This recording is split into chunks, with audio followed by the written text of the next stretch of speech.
పంచాస్యము అంటే సింహము. మళ్ళీ మనం పైన చెప్పుకున్నాం కంఠీరవం అన్నా కూడా సింహమే. మళ్ళీ ఇక్కడ మనకు పుండరీకం అంటే పులి, పుండరీకము అంటే పులి. వ్యాఘ్రం అన్నా కూడా పులే, పు రెండు పులి పుండరీకం అలా గుర్తుపెట్టుకోండి.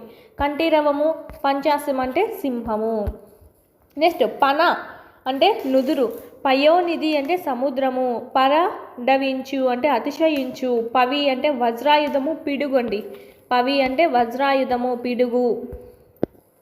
పశ్చాత్తప్తులు తప్పు చేసినందుకు తర్వాత బాధపడే వాళ్ళని పశ్చాత్తప్తులు అంటాము. పక్షం పక్షి యొక్క రెక్కనే మనం పక్షం అంటాము.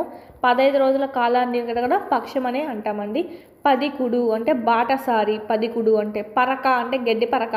పరితోషము ఎక్కువ సంతోషము, పరితోషము అంటే ఎక్కువ సంతోషము. పవిత్రము దర్భ